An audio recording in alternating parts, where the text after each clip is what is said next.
Right, I got a joke. Go on then. Well, it's not really a joke. It's more of a statement. Okay. All right, Boris, carry on, mate. Friends are like bananas. Yeah. If you peel their skin and eat them, they die. They found Jeffrey Epstein's little black book. The last entry was 12 years old.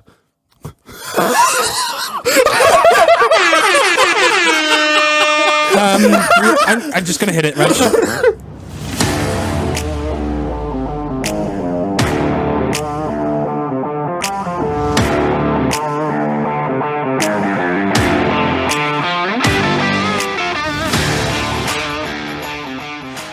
Good evening, Internet. Shabbat shalom and a holla holla bling bling, Hebrews and Shebrews.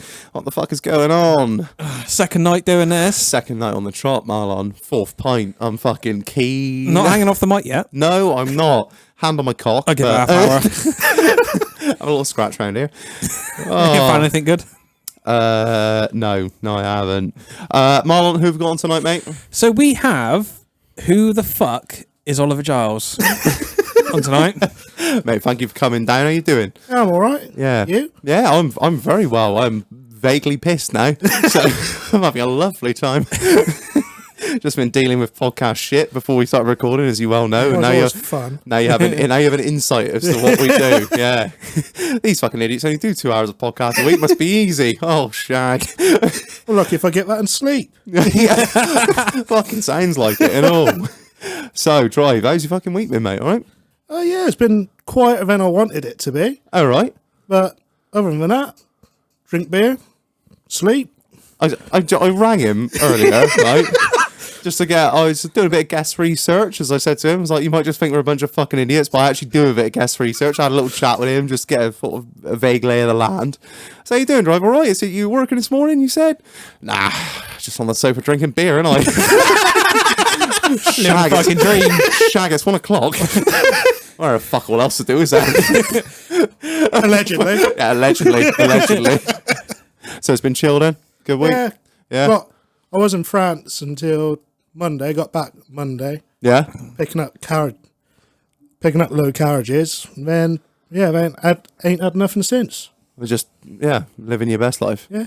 Fucking that's all right then. Marlon, how has your week been, mate? Yeah, not too bad. How's your week been? You just said that we've recorded 2 in a week, so that's second on the spot. So, it's so my day's been all right. how's your day been? That's more like it. Woke up, lovely. Stuck a few more hours in Cyberpunk. Oh, yeah. Still on that thing. Yeah? Good? So, started Hasn't again. crashed yet. I was on that. They have fixed a lot of it. It's still a little bit buggy in some places, but it's playable now. Yeah. Then I had a nap. Then I cooked me dinner, and now I'm here. Happy? Yeah. You seem happy. You weren't happy when you first came in here. You were very miserable. Oh, but mate. now you're on your second pint. I don't know. Second, I think. You seem happy. That's amazing. You got your get your Budweiser. Right? I got my little treat. Sit down your Budweiser and your little vape. Earn this. Earn this. Yeah, good. Do you want to know how my day's been? Go on. Right. Oh, pretty good. On my day off, I had to get up at 8 o'clock in the morning, which was fucking great. Oh, that's nice. What was that? Nice bit of tread on the front of the P38 out there. I treat myself to 2 new fucking Interturbo Rangers because the last 2, even though they're like decent tread on them, they had 4-inch cracks that were like 4 mil wide on the inner walls. Didn't realise that, did I?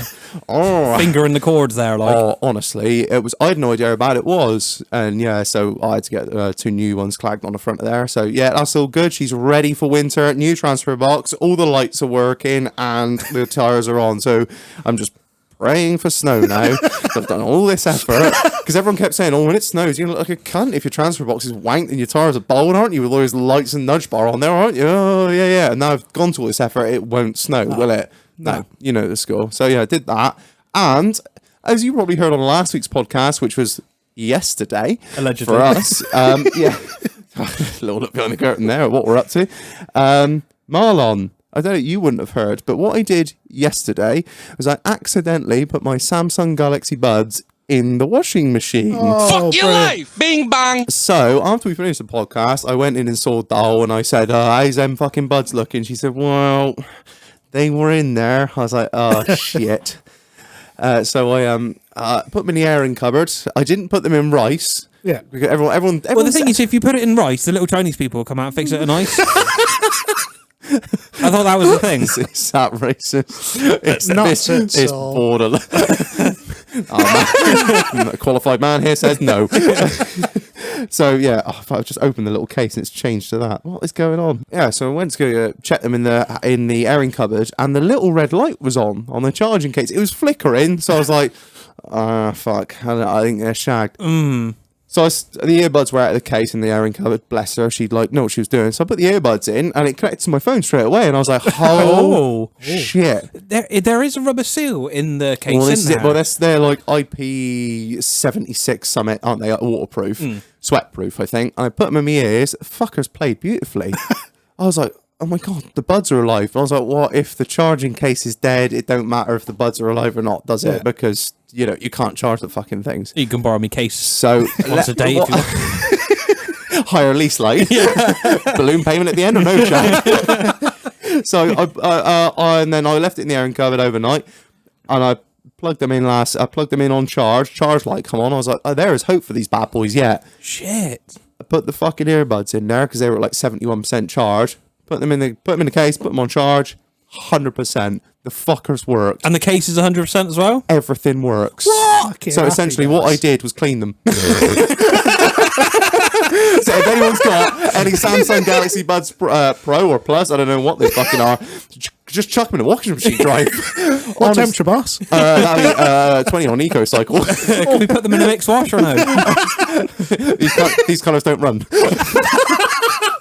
Honestly, couldn't believe it. All it's done is just clean the filter, all the mesh out and that. So everything. I was like, wow, these are quite loud. Just blown all the earwax out of them dry. So from now on, dishwasher, washing machine, I don't give a fuck.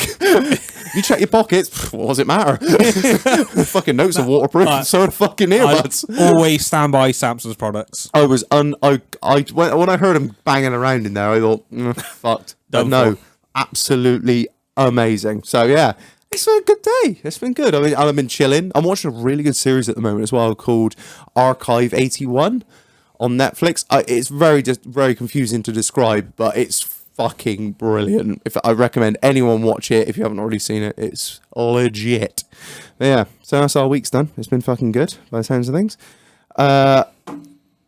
Ollie, mate, we've made this joke a few times, but how I found you on Instagram, you followed the page, and your handle sort of intrigued me, but so did your profile picture. I was like, who is this black guy on a fucking horse, looking like a cowboy with the old star-spangled banner, Stars and stripes, hanging off this horse? And so I click on it, and what do I see? I see horses, I see Land Rovers, I see low-down, dirty Jap cars, I'm seeing Lupos, Scanias, cowboy shit shooting. So who the fuck is Oliver Giles, as your Instagram handle dictates? But first of all, it is me. The Notorious. I don't know how to really answer that one, really. Other than it is just me. We'll just bust into the guest questions then. What's your go-to drink, mate? Oh... Going to be... What are you on most nights that you can drink a lot of? Disaronno and cranberry. Oh! What? Yeah. Cranberry juice? I am a fan of ciders and I'm a fan of beer, but Disaronno and cranberry, I will drink it like that's fucking water. I'm a Disaronno man. I've never tried it with cranberry. Try it, mate. Is it a game changer? Right, I'll send Chief down the shop now. He's straight on the floor. Oi, you, get down at the Tesco, get some ocean spray, you cunt. What does it taste like then? It's like, was that almonds and cranberry? It must taste marzipan cranberry, yeah. Marzipan. Oh, you've intrigued me. We're gonna try some very weird drinks tonight, but that might top the fucking lot of it. All right, then. So next question, Marlon, over to you, my boy. What would you prefer? Night in, night out? Probably a night in for me. Yeah. Because we go hard on a night in at the farm. Rog. Right, okay. Talk us through it, man. So, our standard night, if we're not filming, get into the kitchen, have a bit of grub, then the night just goes downhill from there. we just get merry as fuck. Merry as fuck. I like that as well. I've heard a lot. Twisted, bojangled, fucked up. We get merry as fuck. So is that a kitchen table job? Yeah. Yeah. Oh, I do love a good kitchen table night. Just constant, pulling them out of the fridge, sinking them down straight into recycling. Yeah, occasionally we'll send one of the girls off to get us more beers because they're the only ones that are eligible to drive at that point in time. Ah, I'm with you. No point. Don't work hard, work smart. Yeah, that's it. So is that like, what sort of time are you finishing up on a night in like that? Or 2, 3 a.m. sometimes. Oh, Jesus. This is a proper night in. Yeah. This is like proper kitchen table Full night. And this is most nights. Shit. Yeah. Oh, Jesus. But I think we might be sat next to somebody that might well outdrink us tomorrow. It'd be a first. We've underestimated it would be a first, but looking at you're pacing yourself as well. I can just see you just rocking through the night. You'll be 12 pints in by the end of this. Yeah. You're like, oh, right. Is everyone else open? Shag? I'll do another one. I know you're going at that, Reg, but... that's why I got my own car bar in the back of the disco. Ah, right. I'm with you. That's why it says more than happy my disco. So, what's the most mental thing that's happened to you on a night out, mate? Probably we're down in Farnham on a job. Went out, night out. It was a good night. Then end of the night, as it happens, couldn't get fucking taxi back to a hotel. So we were walking up and down the strip trying to get a taxi. Everyone's like, "Oh, you got pre-booked." So Oh, yeah, I've heard that one.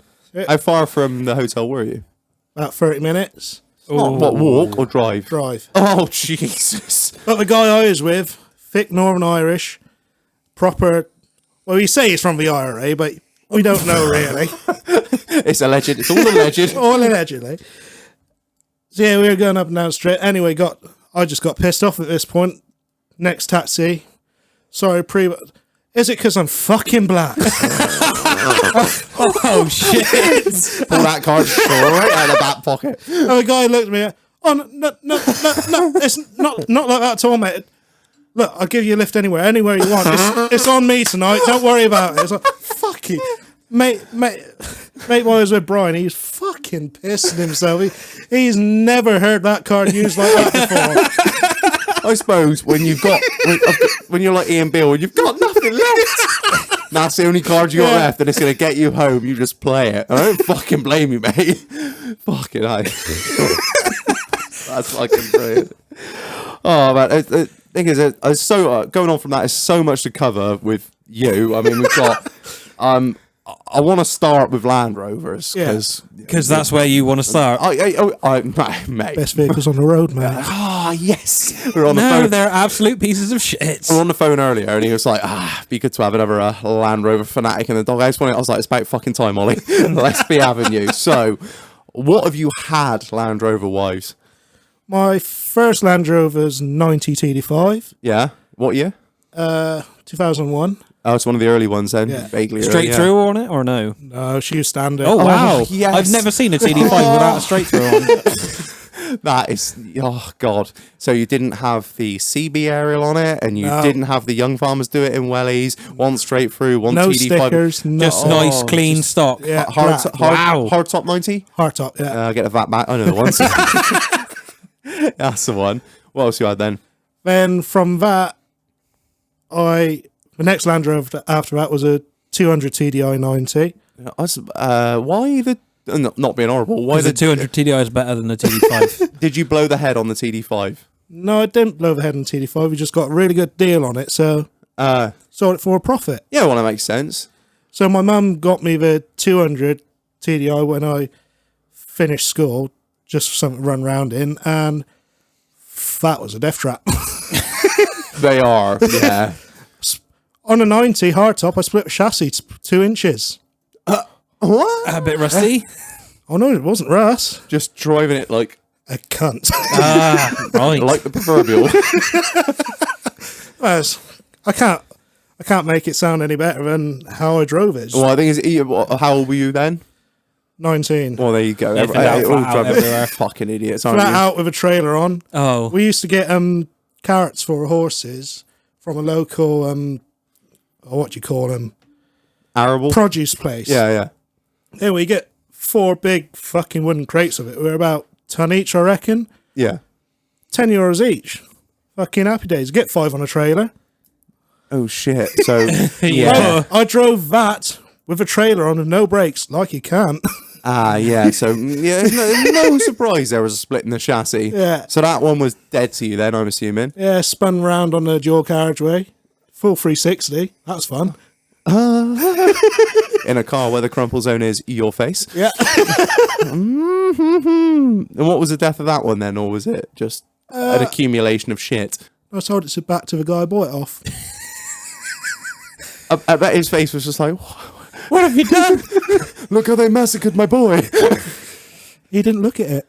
Oh, he bought it sight unseen. Yeah. You were like, do you want your car back? And he was like, yeah, mate. Yeah, they're worth a fortune now. You're like, take the fucker on, Shaq. Yeah, I was moving on to an Isuzu pickup at the time. I was like, oh, you want your 90 back, mate? And he just thought, yeah, it's only done light work around the yard. He sent it on to someone else, I'm sure. Yeah, well, it's what it is, isn't it? You're stupid enough to buy something sight unseen. It's what you fucking deserve. As far as I'm concerned. And then, yeah, my next Land Rover after that was a Disco 4. Oh, she's a beauty as well. I seen her there. When I go pick you up from the local pub where you're staying, I drove up and I seen her there. I was like, oh, yes. Yeah, 3 litre? Yeah. Commercial. She's, she's a commercial. She was.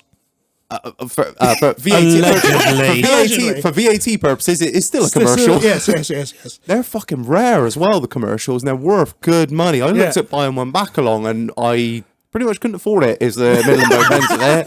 But they are gorgeous things. So you still do have the nice big bulkhead and the flat plate and everything. Yeah. No wood, no nothing. She's well, not basic as fuck, but she's got all the gear, but just minus wood and minus the seats. Yeah, everyone keeps telling me I should get the leather seats for it, and I'm like, No, what are they? They're cloth seats, are they? Yeah, but you got seat covers or not? no. Oh, that's brave. I don't really roll around in mud enough to That's fair enough, though. warrant it. And generally on a job, if I do get muddy, I just change. I always have a full wardrobe with me in the back of that car, so I just get changed. That makes sense. Have you seen a commercial D4? I haven't seen one in person. They are the bollocks. How many engines have you been through? No, none. I already asked them. Yet? No. Touch wood. It was when I rang him earlier. I was the mileage on her? How's a crank shag? He's like, touch wood. 124,000. Oh, it's due soon. What? I always was told the danger zone on those was between 40 and 60, and if it doesn't do it, then it won't do it. Nah, well, they do it whenever they fucking want to.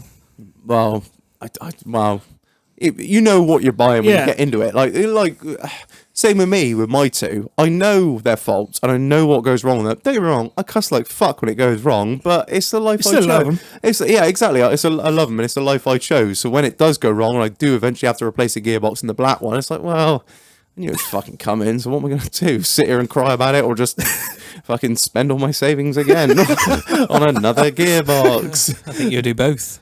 No. That will not have a fourth gearbox, the P38. Absolutely not. I wouldn't put it past you. Oh, fuck off, all right? Just we're trying to have Land Rover talk here, Marlon, all right? Just stop trying to... don't bring me down, boo. I can't help it. Obviously, you were just a cynical... every single day I see these pieces of shit the thing rolling. is, you only see the broken ones. Piece of shit. You don't see the ones that are like driving around for thousands of miles just doing really well, much like the P38. No, I saw that last month. So you got... Twice, I think. You got a classic as well. Yeah, Range Rover Classic, 1989. Oh, Now, that is one I can get down with. That shape is iconic. It's gorgeous. When'd you get it? Got it about 2 months ago now. And that was literally, I got off a job. I'd seen it for sale for a while, and now the price had dropped about $5,000. I was like, oh shit, I'm having it. I don't care. I am having that fucking car. So you had a good deal on it then, by the sounds of things. So he's 3.5 EFI, isn't he? Yeah, 3.5 EFI. So manual. Ooh. Yes, he's got is it the LT box with the reversed over to the left? Oh, wow. Yeah. Yeah, LT4. I can't remember. Is it? It's not a 4-speed, is it? It's 5-speed. 5-speed. It is a 5-speed. Yeah, I think it's a 200 TDI box, I believe. Yeah. Oh, so Or it whatever shows they had she's lying around. coil suspension, coil suspension, still got self-leveling on it. What? Yeah, so... How the fuck... Oh, you're telling me something about Land Rovers I don't know? Please, so tell me, there's Guru. a self-leveling ram attached to the rear axle. Oh, Jesus. And yeah, when the previous owner was saying when he upgraded to heavy-duty coils, he had normal coils on it, they were gone. So he upgraded to heavy-duty ones, and the garage had took it off. And he said, he said it fucking drove horrible, so he made him put it back on. And I will give it its due. For a 1989 vehicle, it drives fucking fabulous. Well, it's a Range Rover, isn't it? It comes with the badge. They are just absolute pleasures to drive. You should drive some of the shit I drive. Yeah, well, you drive the broken ones. People want it fixed for like £5 and that's not how it goes. So she's white, isn't she? Yeah, Chamonix white. Oh, leather seats. No. Oh, she got the teddy bear cloth, as they call it. Oh, yes. Oh, no, the teddy bear seats. Yeah, that's a fucking choice and a half. She's got the big steelies on her, hasn't she? Well, not steel. Modular. No, 5-spokes. Oh, I don't know what they call them. They're fucking gorgeous. So she's your bride. She's a weekend. Yeah, she's my baby. She's a weekend girl. What's the underneath on her like? It's all been done. The inner and outer seals have been done. All your outriggers, chassis rail's been waxed over all its life. She done much work or not? Done like 4,000 miles. For a 1989, you say, car? Yeah. That's nothing. And she has every bit of history from the day she walked out that showroom. That's nice as well. I like that. Do not sell it. Nah. Do not sell it. If you do, I'll buy it. And if you do, make sure that it's for a high 5-figure sum, because that thing is absolutely stunning. There's not many left like that as well, because back in the sort of early 2000s and late 90s, people were bobtailing and they were chopping them apart. They're so cheap to come by. Well, they were. I remember a mate of mine bought 2 for £500, and they were both running with MOT. Just because I had a bit of rust in the back drive, and they just like, well, instead of just welding up that patch, we'll just cut the entire section of the car out where that rust is, and we'll bobtail it. And now people are, you're seeing them go for, a tidy Vogue late Vogue SE is going for a soft dash like 15 grand, 16 grand, more than that. If they're going for Saxtons, you're looking at 30 grand. But she honestly drives. On another note, I have been offered one. Why have you not bought it and sold that fucking Escort, you piece of shit? I need to go and look at it, and it might come home with me. Honestly, if you buy a classic, Marlon, so much more to talk about on this podcast. We'll just do 4 weeks of just me and you, just talking about fucking no guests, fuck them. Shag, how have you managed to work out how the suspension works on those early ones? Because you need the flash codes. There's no big deal, the cunt. I think it does need an LS in.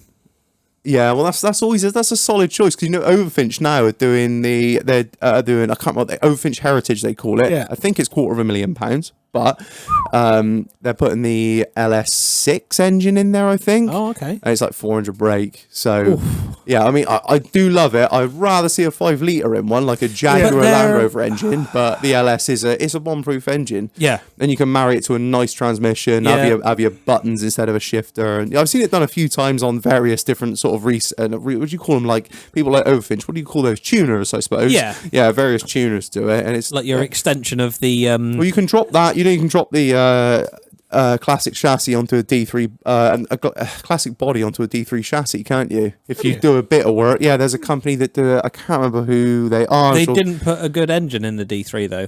No, I don't understand why you'd want to do that. They put an LS in it, right? And I think they just flare the arches to make the wheels fit in there nice. Oh, I can't remember what it's called. It's it's the same as what you remember the Eagle Speedster. They're like the E-Type Jag that they sort of remade and called it the Eagle Speedster. Yeah, it's similar they did that with the Trans Am as well. Company in America. Yeah, just like a remake, and they sort of remade the classic. I can't remember for the life of me who did it, but it was hundreds of thousands of pounds. But I have a lot of time because you have that classic style, but with the modern power and modern technology, modern reliability. We call it retro modding. Is that what Resto mod? Yeah, that's it. So it's it's keeping that sort of the classic of it, but still putting all that modern stuff in. I just love that shit. My favourite thing about my classic, aircon still works.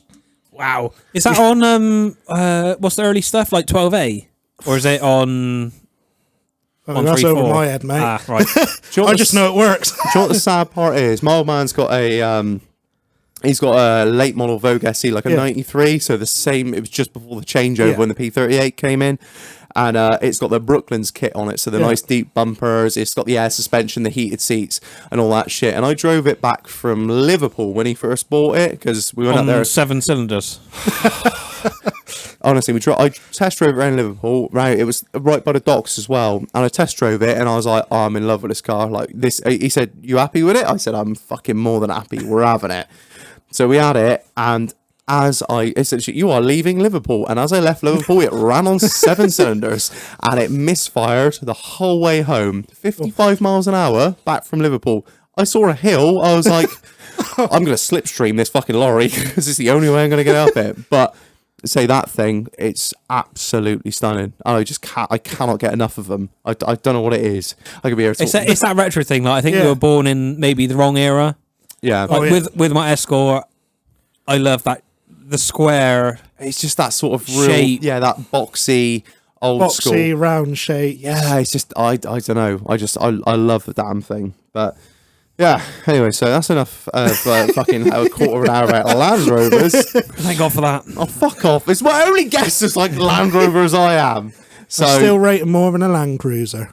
Really? Yeah. We have Land Cruisers at work. Oh, do you? And yes, they are good at what they do, but so fucking thirsty. Their suspension is nowhere near as good as what's on a Land Rover. Are they air on the Land Cruisers? No. No? Not on. No. I'm assuming you're like sort of 2010 sort of thing. No, 2000, 2005's Land Cruiser Amazons. Oh, so they might even have fucking leafs on the back. The Amazons are smart though, to be fair. Oh yeah. A big old 4 O's in them. My auntie's got a Colorado, and that thing is a fucking demon. I do like them, but as you say, they're just I don't know. They're not quite there. No, well, they're built to do a job. They don't break down, and they will go anywhere. No, that's very true. You're not comfortable. Yeah, like it's just not. I don't know. It's something in it. It's that green oval. It just does something to you. Once you're in it, there's no way of getting out. It's like a illness. You could call it an illness, a disability, whatever.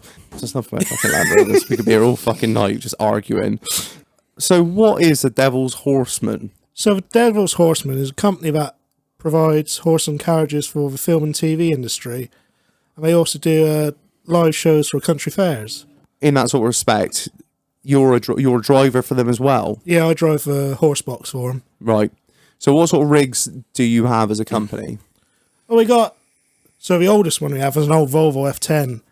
We call her the circus Volvo. She's full of lights. Came from a circus, and she is just the biggest honey in the world to drive. She the only one can go into London, surprisingly. Really? Showmans are exempt to go into London. What's a showman? Sorry. So it's I don't know what it is exactly, but they class it as a showman's vehicle, so it's for the circus. Is this some sort of weird rule? Like, you can shoot a man on the steps of wherever with a bow and arrow. Yes, a showman's lorry may drive where it pleases. You may go through the gates of Buckingham Palace if you are a circus freak. Been past Buckingham Palace a few times with it. Not sure I'm meant to be down there, but I went past it. Blowing on the hell and back driver. So, what else have you got then?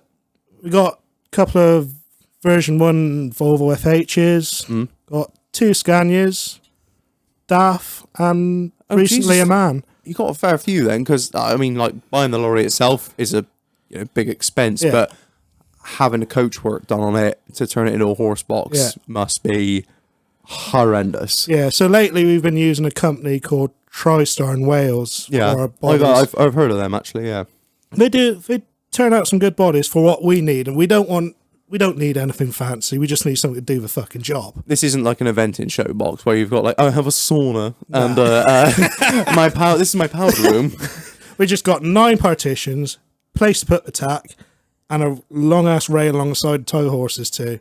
And that's it. There's no living quarters in there at all. Then. Oh really? Oh, it's literally just like a low stop box. Yeah, because we don't sleep in the hay. Yeah, on the long journeys we don't sleep in the lorries. We get hotels.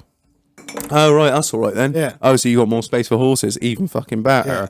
What, if you don't mind me asking, what's the sort of, let's say, for instance, your most recent lorry, what's your most recent lorry that you've got? Newest, should I say? That would be the MAN. MAN, and excluding the lorry, what sort of price are you looking at for the coach work on that? The body we had from TriStar was about 45,000. That's not as much as I thought then, really. Because it's basic. Yeah, I suppose. Compared to other lorries. When you think about it that way, rubber matting, plastic partitions, a lot of fucking, plastic boarding and stuff. Yeah. You're not having the kitchen, the sitting room, and the fucking bathroom suite put in. And the sauna. Yeah, and the sauna. Yeah. Because I also drive for a friend of mine up in Coventry. Yeah. And her horse box, that's north of 300 grand. Oh. So I get to drive the two ends of the fucking scale. With Is that one of the ones that's on your Instagram? The big, long, rigid? Yeah. Yes. I Big have seen Volvo. that. I saw that and I thought, that's an expensive box because of the livery it's got on the side of it. You know, when the top half is silver and the bottom half's black, you know that shit's expensive. That is my go-to on horse boxes. You see the old EQUINE rolling down the side, you're like, drive, she's £100. The old Oliver Williams swinging. Yeah. That's a £3 special off the Facebook Marketplace, Jack. So... What do you do with them, like, internationally wise? So where have you been with them? I say? Furthest south I've been was probably the Canaries. We were there for 2 months doing Wonder Woman. Shit. Then been to Saudi Arabia for a week to do a show for the king. Literally, he just wanted a show, so they flew us out there to do a show for him. You flew the horses out? Yeah. Well, Saudi is a different fucking world, isn't it? It is. Money. Money to burn. Yeah. Window crack, holler back money ain't a thing. Got that goddamn oil money. Yeah, they have got that oil money. What does it cost? How many horses did you take out there? We took 15 out there. Is that an entire plane? Not quite. Not nearly. Room for a bit more cargo on the back end, you know. Be a DHL, like. What is it? What's it costing per horse to get out to Saudi Arabia? It was about 35 to 40 per horse. And then we had the equipment as well to take out. And yourselves. Yeah. And obviously you're not doing this for nothing, so there's money on top of that.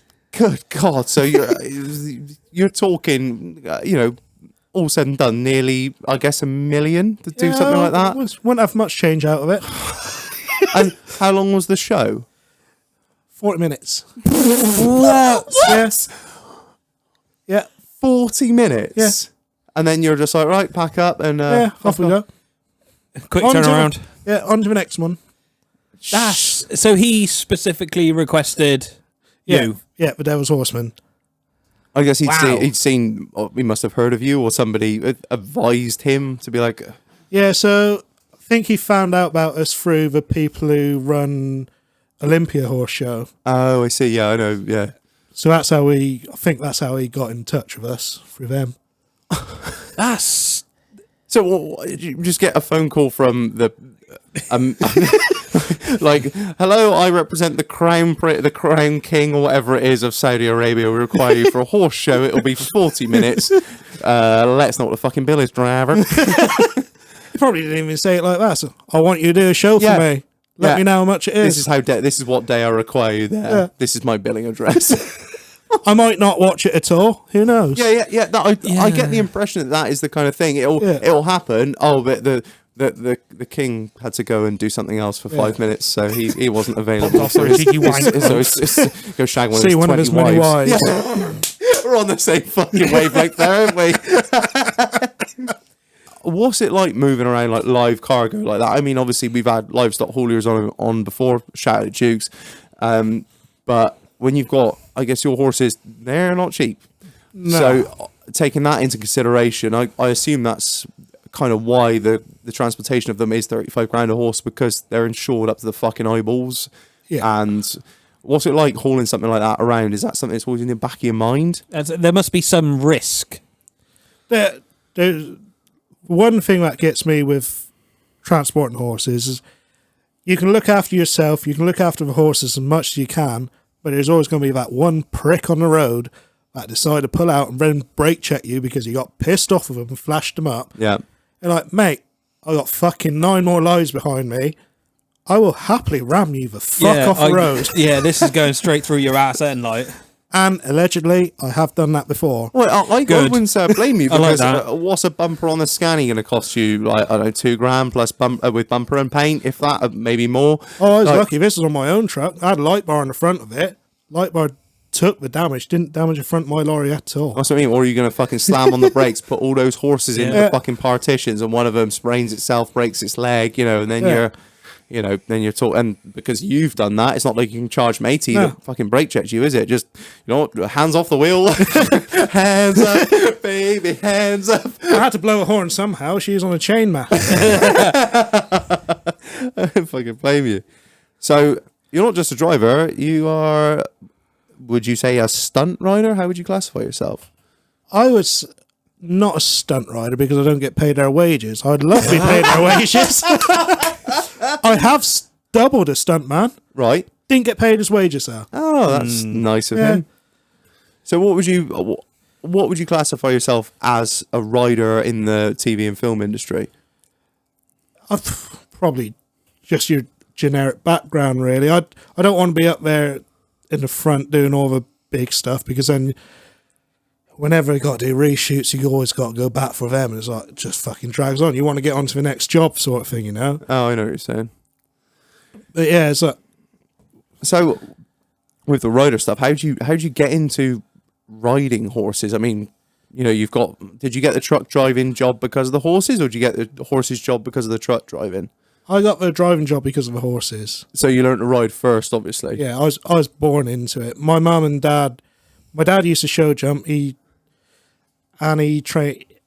When he was my age, he trained with David Broom, which is one of the biggest show jumpers in the UK of his time.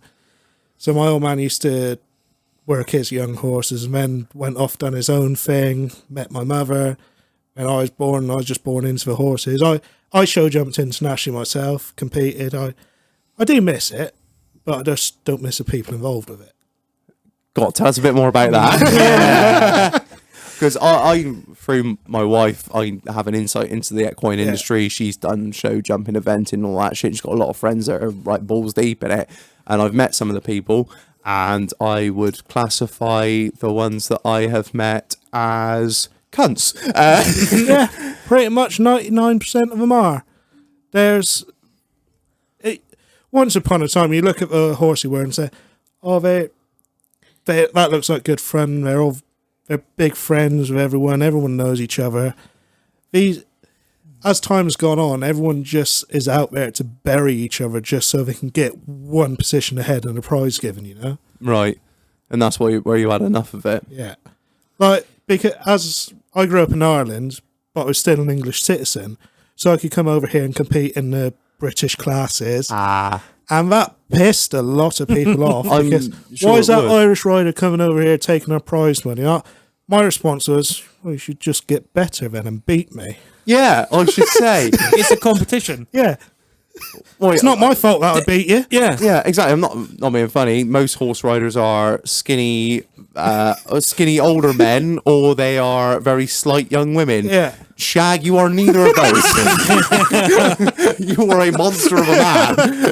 And if they're having trouble beating you, they all have a little look inwards, not outwards. Yeah. Fuck's sake. So you binned off the show jumping and whatnot. Yeah. Because, like you said, you got fucked off for the job, and you found yourself at the Devil's Horseman then. Yeah, so how I found myself at Devil's Horseman was I got invited to, season 7 of Game of Thrones out in Spain. How'd you get invited to that then? So he just says it so casually, doesn't he? Yeah, that's what I'm trying to get my head around. This is Game of Thrones. Chief, when she sees you later on, is going to explode. George R.R. Martin just hit me up being like, Shag, you ready to come down and ride a horse down here or not, driver? So, my dad used to work for the opposition to the Devil's Horseman. Oh, right. And he's been in that industry for 30-odd years now. So he made a lot of friends over the time, and one of them went to the Devils, and they needed more riders, so she rang me up one day, like, well, how do you feel about going to Spain? I was like, I thought, yeah, I'm up for that. Paid holiday, innit? Yeah. 20 minutes of filming. That's what I looked at it as. I'm getting paid to have a holiday in Spain for 2 months. What more could I want? 2 months. Yeah. Jesus. And that's how you got started in it. Yeah. And then it's been a slippery slope downhill for me. That's how you look at it. I imagine most people on the outside of this would look at it slightly differently. So, can you talk about what you did in Game of Thrones? Yeah, I was a Dothraki rider. Ah, okay. So yeah, they did try to make me a Lannister one day, but I'm not the right colour for a Lannister, you know. They're lovely, blonde, blue-eyed, white people. I'm well tanned, as I put it. Oh, fucking hell. I knew it was coming. I knew we'd get her sometime. So what sort of stuff have you done in the film industry? I'm sure you're going to say it like it's just a matter of fact, and me and Marlon are going to sit here like, what? Really?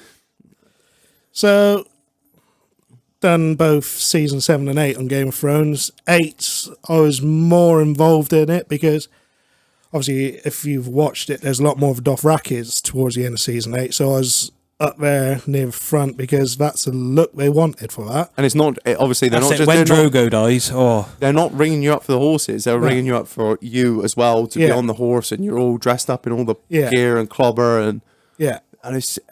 That is so fucking cool. It's so weird. Like somebody that's on Game of Thrones is sat here with us. And I'm sure you think of it like, oh, I'm just an extra in the back. Like, drive, you're on Game of Thrones. You're on Netflix, Shag. I had the best horse ever for that job. That horse called Pino, and he was like an extension of me. He was just one of those horses who wanted to be a bit of a lad. Like, so one day, I was asleep on a chair, and the boys tied a sandbag to my back. And he fucking grabbed the sandbag and dragged me back off the chair and was dragging me backwards with him. I was like, I couldn't stop laughing at myself. He just wants to be a lad. Bastards. So, I know we spoke earlier. You said you've done nearly all of the Lloyd's TSB adverts with the black horse. So, I assume that horse is one of yours? Yeah, so we literally just finished the latest Lloyd's ads. Oh. We have 15 horses on that. Oh, loose horses. Oh shit! Yeah, loose. I bet that's a fun game. A real fun game. That is a fun game. I decided to get run over by 3 of them one day. Oh shit! That wasn't pleasant. Yeah, just for the crack. Yeah. How expensive is that public liability? I just part of jump shy. As you just brush the hoof prints off your face. For the first half hour, I was like, yeah, it'd be all right. After that half hour, I was like, I do not feel good at all. Somebody put some fucking head collars on these things. So did you do the one with the horse running down the beach? Yes. I have something to confess. That made me cry like a bitch. All right. My mum had long passed, and she had a big black cob, and it was like, I can't remember what the music was, and they'll come in. She's like, "You're right." I was like, "Fuck off!" Just such a Lloyd's advert. I don't know what it is. Whoever produced that, like, I just the music they pick for it just kills me every time.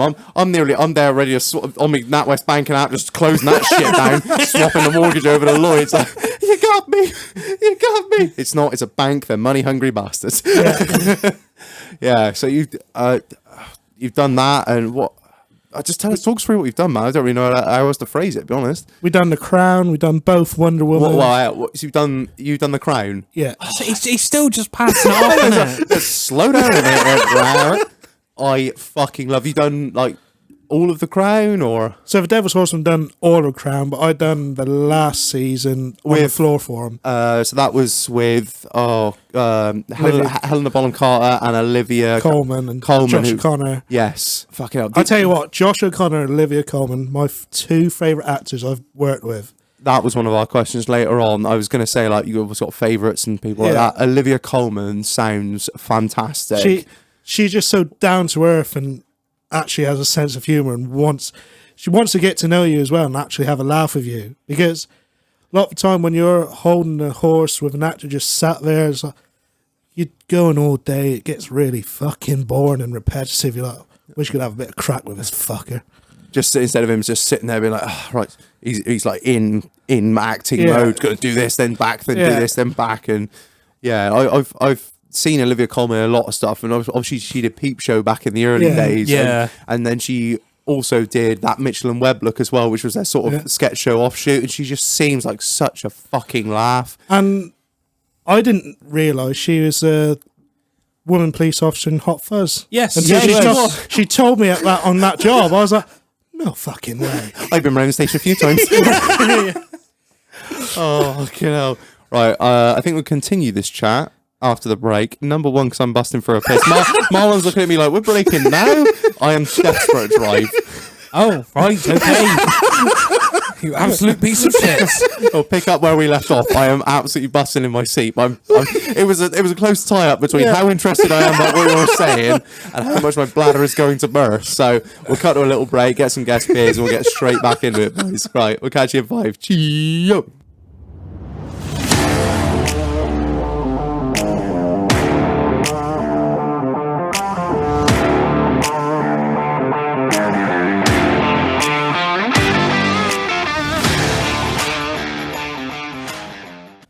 Right, apologies. I've been for a little wee and I've sorted out a beer of the week into the fridge. Marlon, what do we have and who do we have it from? This was sent to us by Jukes. Thank you, Jukes. Apologies it's taken so long for us to get it on. Marlon left it wherever it was delivered for a long time and forgot about it. It was only a week. Well, or, I don't know, it might have been a bit like we appreciate it very much, yeah. and we appreciate the gin as well. Yeah. We got some Yorkshire gin, and do you know what it is? It's tea edition. Well, I was a little bit disappointed we didn't get like a little box of like Yorkshire tea. Oh, don't you send us another one. It takes another fucking 3 weeks to pick the cunt up, Marlon. Fuck off. Right, so what do we have? It is... so it's Black Sheep Ale. Yes. Born and Be a red, white sheep. Masham, Yorkshire. Why does it have to be black? Fuck your life, bing bang. I've got no comeback to that because I don't know what I can say. You going to tell me to push the button or no? Ollie's dying in the corner. Don't laugh too loud in the microphone. Marlon, I think it's about time you read the marketing bullshit. A well-rounded premium amber ale. Oh, amber, mind. Oh, I thought it was going to be said Black Sheep. I thought it was going to be a darker ale. Yeah. Sorry, Ollie. Packed with British hops Jesus and a Christ. complex malt blend. Dried fruits and a touch of caramel strike the palate, leading to a rich, bittersweet finish. Independently brewed in Masham. I don't know if I'm pronouncing that properly. You said that wrong. I don't give a fuck. Yorkshire, using fresh Dales water and our iconic Yorkshire Square fermenters. I'm not going to lie, the can is fucking brilliant. Yeah, I really like it. It's bold. It's out there. Yeah. And when it turned up in the box, I was like, I reckon this is going to be good. And the caramel finish is intriguing me. So, right, everyone, let's get going. Oh, God alive. Oh, it's a fruity boy. Oh, it tastes how I thought it would taste. I won't lie. There was two there, wasn't there? Was and Everyone's got a bit quiet. That's a worrying thing. That's a bit of me, that is. I was going to say, it's an amber ale. It doesn't clash. It's not an IPA. It's not a pale ale. It's an ale. Yeah, I do that. I've had it on draft as well in Yorkshire. So What? When? yeah. When? Oh, so we haven't been quiet? Only a few weeks ago, but like I have had this one on draft. So and it's pretty similar in the can. I don't like it. That's a bit of me. I like it. And nobody knows who's talking at the minute. Pardon? Oh, sorry. Denny's just joined us for beer of the week. Denny's, don't hear him laughing in the background in the first half, but Denny's joined us for beer of the week. So yeah, long may he last. Viva la Denny. He's fucking off in a week's time. Fuck the cunt. Try to get him on. Oh yeah. Yeah, for a time, not a long time. That's it. Drive fast, leave the young corpse. Right. What are you saying, Marlon? What are you thinking? Let's get your tasting notes. I'm definitely getting the caramel finish. I agree with that. Ollie is I don't. I might have full COVID. send in the cunt. I just seen that can go vertical. It's very drinkable. What else can I say? I can tell. Go on then, Marlon. What you saying? It's not your thing, I can tell, but... Yeah, ain't me, boo. You've got no taste, so you know. Your opinion This is why I gave him a microphone. That's it. On for 2 minutes already trying to written in, you asshole. I'm not an A man, really. It ain't me. It's one of the better ales, definitely. So that's how you've grown as a person, Marlon, because you don't have to like it, but you can objectively sort of rate it against what other stuff you've had. Yeah. Men of culture. No, I'm a piece of shit. Yes. I mean, it's all right. That's it. It's all For me, right. yeah. Sorry, Ollie, Dukes. what are you thinking? Well, I got your thoughts on it when I saw the can point to the roof. Shag, she's drinkable. I just find it a very easy to drink sort of drink. As a cider man, that surprises me really. Because Mate, I drink anything with a percentage. The higher the better. Oh, the next beer we're gonna really love. We're doing 2 beers of the week this week. But no, it's quite. I find it quite refreshing as well. It is. It's not like most of these L's where you drink it and you're like, oh, guys, it's like, Got to chew on it. yeah, you have a bit. I mean, Yeah. it's a struggle to get to the bottom of that pint glass. You're like, oh, I don't really have another one, but that is like, yeah, it's proper nice. I could do like, it comes in a 4-pack. This stuff that we got sent by Dukes. I could definitely scull 4 cans of it nicely. Oh, and yeah. just, yeah. And Denny, It's not too fizzy, and it's not too like strong. Almost like Yeah. it's tasty, but it's not too strong or not too fizzy, so you can drink it. that's like the thing. Yeah, it's really good. So I'm gonna start. I'm gonna give it. I'm gonna give it a 4. Man, I really like it. It's not one of. I don't think I've ever given an ale a 5 because I've never really hit that sort of level. But I'm definitely giving it a 4. It's really good. I could definitely drink a lot of it. Yeah, I really like it. Ollie, what are you saying? It's definitely 4 from me as well. Ah, good. Dukes are doing well. Denny. I know you can't do halves. No, Half, yeah, but if you do halves, I'll turn your fucking mic off I'll because. say 5. Ooh, Oh, wow. Because But it's still. I mean, it's 5 because it's not 4. you can. Do you know what? I'll tell you what we can do to like annoy him. We can give it a low 5. It's a low 5. Doesn't count. It's a 4 or it's 5. You can't have like when you add like 2 plus 3, it's 5. Yeah, but you can give people But it an indication of where you are on that 5. It's That 5's going to get your backside. Nothing's in a ever minute. perfect. 5 1/5. There's nothing more than a 5. Yeah, there's nothing more than the 5, so you can't quite give it the 5 because nothing's ever perfect. Yeah, no. So you're still like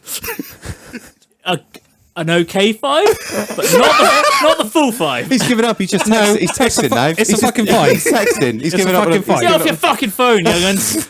It's a fucking 5. Fucking young'uns always on the phone. Let me sort it out. I'm older than you, Shag. I got the grey hair to prove it.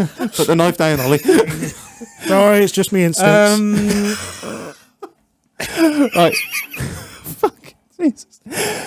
Marlon, what are you saying? I'm at 2. Oh, what? I thought you were. Is it because Danny roasted you? You were going to give it. He was going to give it a 3. Yeah. And then we brought in strong 2s. Just ain't my cup of tea, and I'm going for a week to.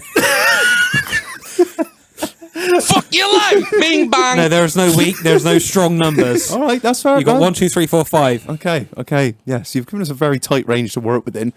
But all right then. Well, thank you very much, Dukes. Really appreciate that. Right, and this is very unheard of on the. Ollie's drank the whole thing, and I've had about 3 sips of it, which is fair enough because we've got to move on to second beer of the week. Would we call this? Thing of the week. I'll try. If I remember, I will tell you what. I'll take a picture now so I don't fucking forget. This is an idea that you've heard on our previous podcast. It was Josh Beer gave us the idea for something called sports beers. Now, thanks to Titch brought around 4 cans of Coors Light and 2 bottles of Gatorade Blue as well. Ooh. So it is a luminous fucking turquoise. Would you call that? Yeah, definitely. Definitely like a turquoise. Yeah. So Smells good. does it? Oh, it does. Reckon you might start glowing if you drink it. I think you'd end up at Hinkley Point drinking this shit. Jesus Christ. Yeah, I don't really know what else to say about it. It's sports beer, or as that Michelin Web looked like to call it, glucosade port. I'm hydrated and smashed. Right, what we saying then? Let's go. That's amazing. Oh my god. Literally, That you can is- barely taste the lager. Denny's just drank like a quarter of a pint in one sip. Are you sure you put the cores in there? Yeah, honestly, that's half. That is 250 ml of Gatorade and 318 ml of Coors Light. If I got given that in a pub, I think I'd been conned. Someone's put Gatorade and lemonade. Yeah, There's no alcohol in that. that sports beer. I'll get you in trouble. That Would it get you in will. trouble. Oh, it's. I love That's everyone- banging. Everyone's drinking it really fast as well. This is delicious. I'm hydrated and smashed. That would be a I'm going to do refreshing. 20 laps now. I'm isotonic and an alcoholic. This is gonna be the weirdest hangover of my life. I'm gonna run a marathon and then die on the sofa. Oh yeah, I'm giving sports beer 5. Yeah, I'm the same as you, mate. I'm a 5. 5 from 8. Yep, 5 until tomorrow morning. So that's our first 5 of the year, and it's not. Oh. And we created it. Well, we created it. Josh Big gave us the idea Yeah. of sports beer. Wow. So thanks, Josh. So that is. So I'm gonna ring you in the morning when I'm hungover to fuck. That's half a bottle of Gatorade, 250 ml of Gatorade, and fill the rest up with Coors Light or any other light beer that you have. Anything Marlon likes. Yeah, You can yeah, fill it with anything Marlon likes. Oh, what a cunt! It's fucking gorgeous. Oh wow, that has been beer of the week. Beers of the week. Beers of the week. Doghouse first. Right, let's get back into it after my little abrupt little wee break. So, Crown, Game of Thrones. You just said in the break that you worked on The Witcher as well. Yeah, the company did. I didn't myself. I was on a different job at the time. But so generally, we got so many jobs going on at the same time. We all have little groups of people who go off and do the different jobs. Yeah. So yeah, one lot of ours done. I think they managed to do an episode on The Witcher, but just didn't work out for us with logistics and everything. Having to drive down to studios at Reading every day, just driver's hours were screwing us, and it was just making our day hella long. Right. So then we gave that one up, got given to another company which was closer by, and just didn't work out for them either. So I had to go back to original people who were, how was to say it, supplying horses for it, Right. who were from, I think they're Hungary, that direction anyway. Christ alive, that's it. Where were you filming this? Down in some studios near Reading for Oh, the so- last season, yeah. Oh shit, and they're coming over from Hungary. Yep. It just seems to me like when it comes to sort of horse in film game, distance is no issue. No, as long as the money's right. Well, I can understand that, but it's like the logistics of getting these horses. Oh. But I suppose to you, it's just sticking them on a lorry Yeah. and driving just this many hours till you get to wherever. Brexit has made it difficult. Before Brexit, you could just literally chuck them in a lorry, get your health papers, off you fuck. Now you got to do fucking carnets and all this. What's that? Because for us mere mortals, It's like, so it's a customs document where, so carnets, you're temporarily taking something out of the country, but you're bringing it back. right? I see. If you don't bring it back, you got to pay the charges for it. Right, because that horse, say, for instance, that horse is worth 10 grand. Yeah. And if it doesn't come back into the country and it's left and it's gone to another country, you have to pay 20, Customs 20 tax, yeah. customs, VAT. 20% VAT and plus customs Yeah. on. Right, I see. So that makes life difficult. Is the Yeah. horse passport recognised? Are British horse passport recognised in the European Union anymore or not? Yeah, they still are. But most of our horses have FEI passports, so it just makes life a hell of a lot easier if you get an Right. FEI passport. So, but the whole journey now to get to Europe is just fucking awkward as a driver, because for us, we got to go down to Dover, do freight clearance at Dover, get on the boat, get off the boat, do a freight clearance at Calais. Then they take us to the vets. We have a specific time to be there, and we're never on fucking time. Oh, I can imagine. So last time we were there, we waited for nearly 2 hours. I've known someone to wait for nearly 7 hours for the vets there. Shit. And then, yeah, if you're a single driver, it just fucks your day up. But because we're double manned, we're all right. We just cracked on down to where our stables were for the night. That's not too bad then, but still, it sounds like basically the entirety It's mainly of the French, innit? Yeah. Always a fuck. I got to be careful because my boss is French. Right, listen to this. So, what other? I know it's going to sound a bit samey and I'm like banging on the same thing, but I'm interested. What other stuff have you worked on? Like you say it like it's nothing, but it doesn't cease to entertain me. So myself, I worked on the last Wonder Woman 2. Loved that. Lots of women. Yeah, I can imagine. And we got to spend 2 months in the Canaries. That was in the Canary Islands, Yeah. one you were saying about earlier. So on the way out there, we took the horses to Toulouse, left them there for a week, and we drove the lorries empty from Toulouse. We went to Lanzarote first. Didn't clear customers in Lanzarote for some reason. Do you ever find out why or not? No, but we had lovely 3 days getting pissed off. we found this bar and they just start giving us free limoncello. So we're like, we fucking love this place. We're coming back every night. Love a limoncello, mind. So every night we're back there just fucking downing these limoncellos for free. You can't knock that, can you? Yeah, exactly. Then we went from Lanzarote to Fuerteventura, spent 6 weeks in Fuerteventura. Then we had a big location move, everything down to Tenerife for the next 4 weeks. Jesus. And then flew the horses home from there to Stansted. That was a big problem because Spanish kept saying the paperwork was wrong even though it was right. We had a Spanish guy with us, so he's sorting it all out. It was correct, but as you do, they were saying it was wrong. Cabron. Mañana. Yeah. So when the horses took off, their ETA into Stansted was about 11 o'clock. Right. Stansted don't take cargo freight after 10.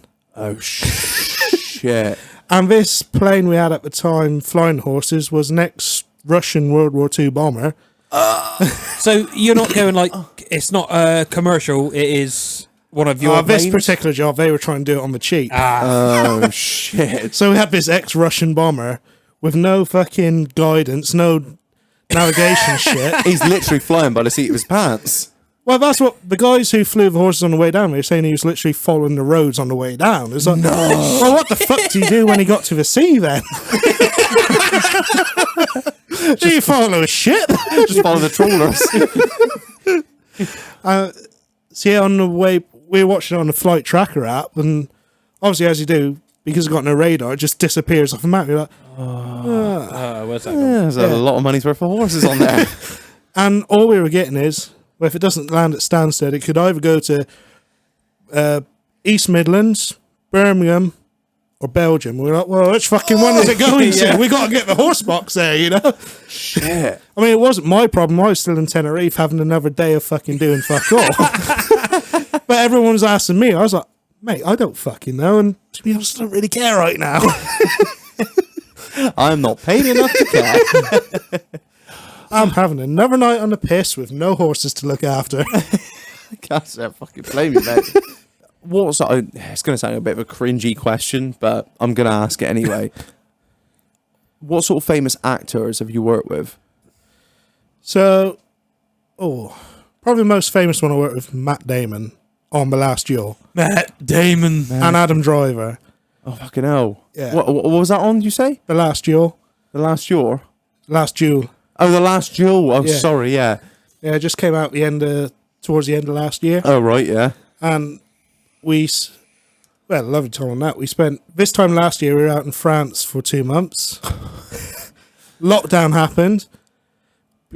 We had loaded up horses.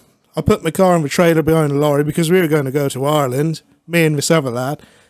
And we were going to have a we wanted to get locked down in Ireland, so we were paid to ride the horses so you're- and paid to go have fucking Lash on Paddy's Day, you know? Yeah.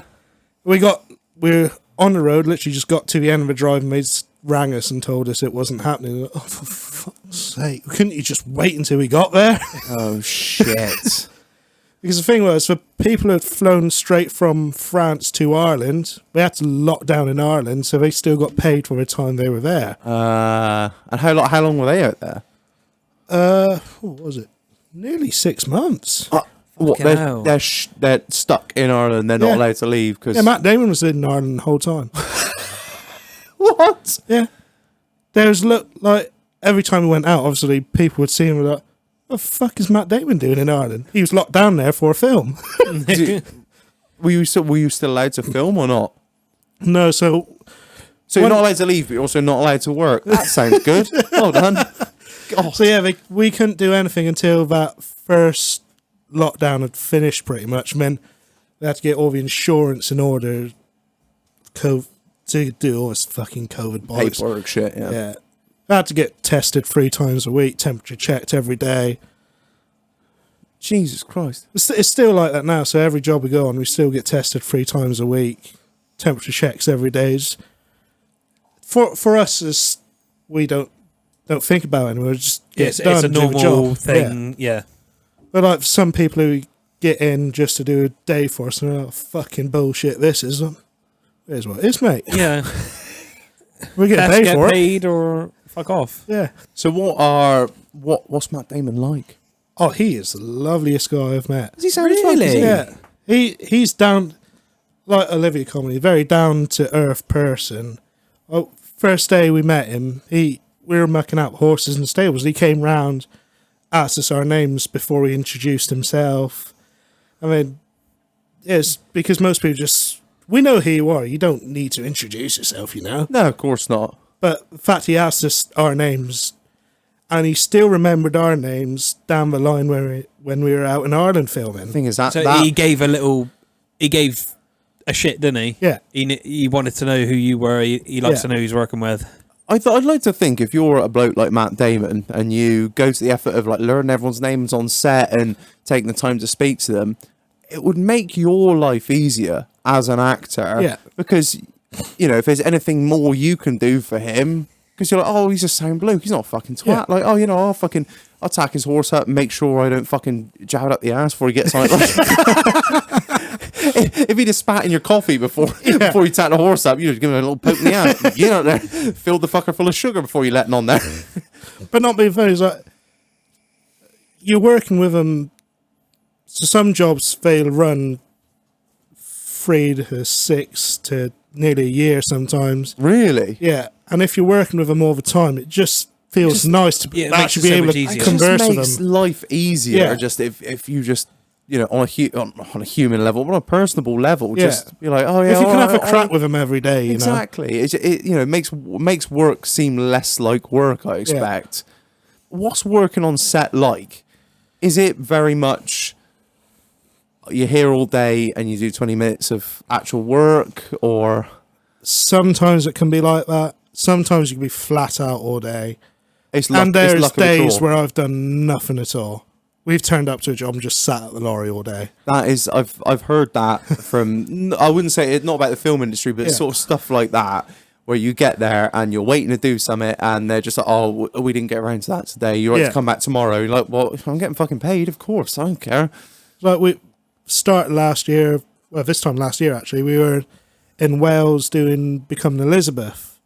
Oh yeah, And there's a few days on that job you turn up and we're not going to do that scene today. It's like, well, I'm here and no one else told me not to be here, Yeah. so here's the bill. yeah, but they're still paying us to be there. They Yeah, just of decided course. they're not using us that day, you know. It just But instead of actually someone communicating with us that we're not fucking using us, we could have had a day exercising the horses at the yard or get pissed up. Doing something constructive. Yes. That's the words I was looking for. That's it, doing something constructive. So when it comes to like, do you have actors ride your horses? Yeah. You So do? before a job starts, they'll come for a riding assessment, assess their abilities, and if needs be, they go for lessons from there with us. And if we think they're confident, we won't see them again until the job starts. So that they come to you for lessons? Yes, production send them to us. They get paid to have lessons with us. No, of course. Yeah. Yeah, no, I don't doubt it. So you've had like famous fucking people you've taught famous people to ride, like Yeah. what So- the fuck? So the last one I done an assessment with was Harrison Ford. What? Oh, Fuck off. I knew you'd like that. Well, I can't get into that job too much. You did mention before why you can't talk about that, but But everyone knows Harrison Ford and what he does, so Yeah, so they can draw your own conclusions. yeah, from let your that. imagination go a little bit. what is that like when you're like, oh well, drive, you'll keep your knees in, you fucker, really? Don't worry, your heels into his gut, he'll kick off. Yeah, you're not a cowboy now, mate. You're riding like an Englishman. So do you? That's mind blowing shit. You actually have to assess like famous actors on their ride. Sorry, and- Shag, you're fucking literal. Sorry, you're gonna need Yeah, you're another. gonna have to come for lessons, mate. So do you give lessons, or is there somebody else on your yard that does No, lessons? I don't. I got They've- fucking patience for it, Shag. Yeah, pretty much. Yeah. I have been asked. My old man used to do them. I just do not have the patience for lessons. I've been asked like show jumping lessons. Mate, I don't have the patience for it. I can do it myself. I can't be arsed teaching you to do it because you will do my head in at the end of the day. Are they pretty receptive? Like, obviously you don't do it, but I'm sure you get told. Are they pretty receptive with the sort of criticism and? Some of them do want to learn. Then there are others which think they know best and will not change their mind to that. Yeah. I rode as a boy on this yard, and I can imagine. It makes life fucking difficult. Yeah. Really. Yeah. So I have a few stories from my old man. So when he was doing with, they had a massive falling out down on Pembroke Beach because yes, can ride, but at the same time you got to look after an actor, and he just kept trying to fucking gallop off down this beach. Oh, because if you're was this on set? Yeah. I'd imagine he'd be a pain in the ass, to be fair. I don't know enough about to be honest. He always comes across like an asshole in the films. Rog, He does, doesn't he? Like, oh, look at me. look at me with my Hollywood body that I need for all these roles. Yeah. Just like all the Hollywood actors out there. I mean, you're very much on the same page as my old man with him. Yeah. My old man's got not a good word to say about him, and he nearly pulled him off a horse. A good job he probably didn't. Oh shit! Imagine the lawsuit. Imagine, Jesus. But then you got the polar opposite of it, where he had Liam Neeson come up to him one day on Kingdom of Heaven and asked him if he could take him out for some lessons quietly because he was not confident in his riding. Really? Yeah. So That speaks volumes about him as a person. yeah, and Well, I don't know. You see him in the films, he'll find you and he'll fucking kill you, Shag. He didn't seem too approachable then. I mean, he did turn up at our house one day in Ireland, Did he? out of the blue. He rang with. He found you. So, obviously, during the conversations out riding, whatever, the old man told him where he lived and worked out he's only 10 minutes down the road from us in Ireland. So He lives in Ireland. he did at the time. I don't know if he Oh, does right, now. yeah. This was 2004, I think. Oh, a while back then. Yeah. Yeah. Yeah, he just rocked up to the house one day. My nan was over and she's like, rang my old man's like, there's a big black Mercedes outside. I don't know who it is. The old man was like, well, just let him in, see who it is. It was Liam Neeson. So, did he kill anyone out of interest? No, not this No. time. Came in for tea and cake though. Fucking hell. So just come in just as a courtesy thing, just to say like, Yeah, you see how- my old man. See your old man. Thanks Yeah. for lessons. Yeah, have a chat and a Yeah. fucking chin wag. Weird, isn't it? But you got to think that like, they are people too. Yeah. And if he had that sort of connection with your old man, where he thought you just stop by for a bit of cake and a cup Yeah. of tea and have a quick chat, like it's just. But you think they must have such a busy schedule to take Yeah. time out of their day to do something like that is pretty fucking important, really. Yeah. What actors out there that you can have a laugh with? Generally, most of them you can have a laugh with. when you're talking to them, you just got to think what you're saying, because sometimes they will repeat it back to your boss. Really? Yeah. They won't mean it intentionally. They'll have a joke with the boss and say something you said, and oh, where'd that come from? Oh, you're a boy Ollie. It's like, oh, for fuck's sake, here we go. So yeah, you do have to bite your tongue sometimes with what you say to them. And also, don't show you fucking fancy them when you find a nice picture of them on Google.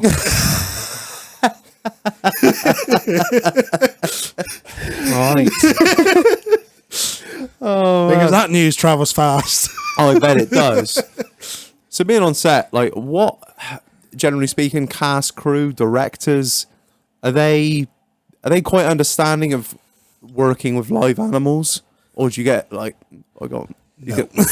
Absolutely not. No, I can imagine they want this to happen now. They treat the horses like they're machines, and they will. You constantly got to remind them to be wary of a horse, because yes, they are trained, but at the end of the day, don't walk around the back of it. Exactly. Yeah. There's many people who've had their feet trodden on because they stood right at the back of the horse. It's like, well, it's your own fucking fault, really, isn't it? You know. Yeah. But no matter how many times you will tell them, there is still that select few that just do not take it in at all. I can imagine that.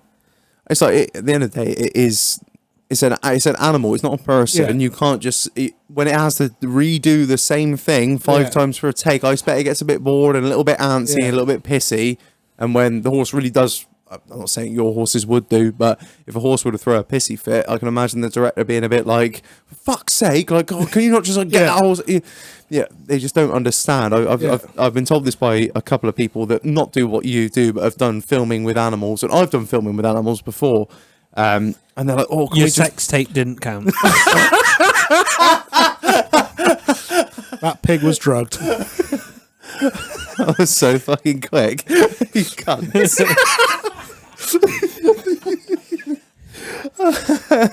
Fuck you, Marlon. I was in a really interesting bit. You've totally thrown me off my fucking pace. Oh, fuck. Shagging a pig than a horse, aren't you? Is that a yes or a nay? Where did you go and did you feel a bit hoarse? I don't know why I even bother trying to make this not even professional. Did you have to do a pony? I was trying to be a I semi-pro. put it to you. You suck a horse's dong. Well, what happened was I was out shooting and I fell on a horse's phallus. Joel, when we started this, I thought Marlon is going to make an Ali G reference, because there's a bit in Ali G when they talk about horses. I just wonder where it's going to be. It's going to be around the 1 hour 20 mark. Lo and behold, here we fucking are. I'm hanging off the mic now as well, so we are absolutely done. I'm alright, to be fair. You're just being a fucking dick. You started it. So talk me through it. How many horses do you guys have? Well, we just got a new batch in, so we're up to 94 now. What? I thought you were going to say like we've got 12. No, 94 horses. 94. Nearly 1,000 carriages. Right. Let's scroll back. What is a carriage? I have a vague idea of what it is. You know what Cinderella got tickets to the ball in? Well, Yeah. Is it? We got one of them. Have you actually? Really? Yeah. Is that for My Big Fat Gypsy Wedding? Do No, it's for taking Cinderella to the ball. you want Cinderella said when she got to the ball?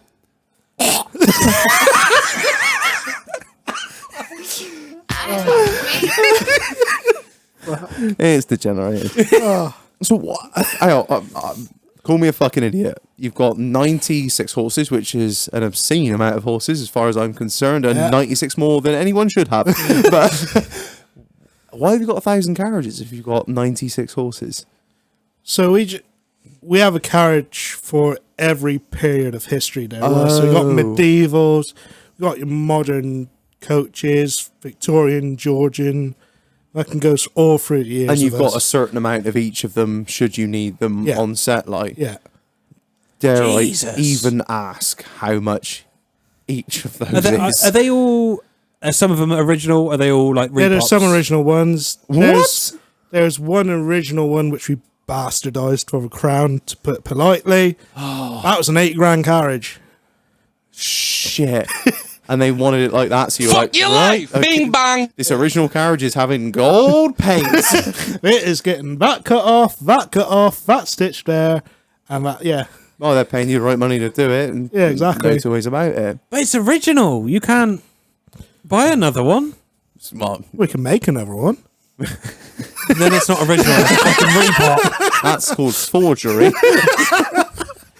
So, 1,000 carriages. Where the fuck do you keep them? In the shed. Yeah.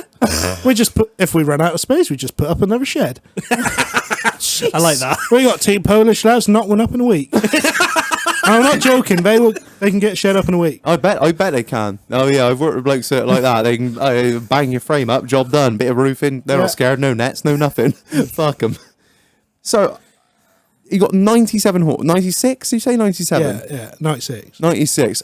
I'm gonna go out on a limb here and assume it's the same sort of situation as the carriages, as you have a horse for everything. Yeah, pretty much. So We do have a lot of Frisians currently because on a lot of jobs you just need a horse that looks like each other. And Frisians, they don't really change. They're always black. They always look a bit flash. yeah, So I think we got nearly 20 odd Frisians, I want to say. Jesus. So what? Talk us through the. I'm going to go a little bit more in depth here, Marlon, than you would. Talk us through the breeds of horses you got, and I'll see how many I fucking know. So you've got some Portuguese ones. We've got some Lusitanos.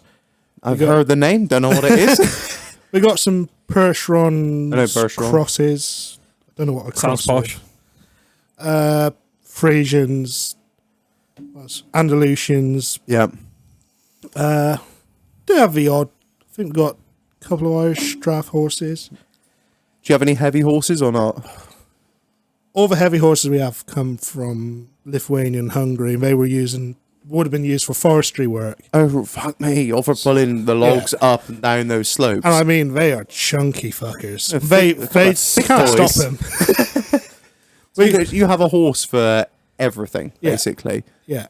And I can, well, within reason, I can assume if they say, "Oh, I need a black horse," you're like, "Oh, yeah, a Frisian will do the job then." And if we don't have any Frisian spare, we'll just dye a brown one black. What? Yeah. Is that a thing? Yeah, there's animal dyes which we can use to dye the coats down on the horse.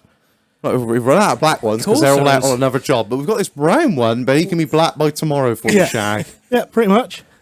Jesus. It's like tips of the trade, this Yeah. is. I didn't even realise that was a thing. It's like banging a bottle of queso on the radiator. I mean, all right. You know the ones. That is not acceptable. Talk me through dyeing a horse, man.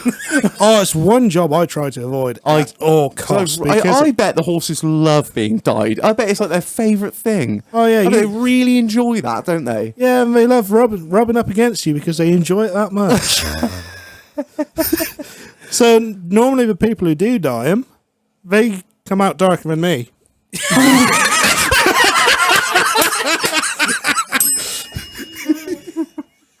It is not a white boy sum. I'm trying to count on my hands how many times you're going to use that card. You're doing fucking well, Drive. I get out double figures. That's enough sports beer for me, I think. I'm feeling fruity. So, do you work with the same people all the time and the same horses, or do you get dotted around to wherever you're needed, sort of thing? It's generally wherever we're needed. So, but because they know what my strengths are on set, so generally on the grounds, we got to look after everyone else. So we got to look after fucking equipment like cameras. We've run over a couple of cameras. They ain't cheap. Fuck 'em. How'd you run over a camera? Well, it's in the fucking way, wasn't it? Literally run over a camera. So Wonder Woman was the last expensive camera. That was an IMAX camera.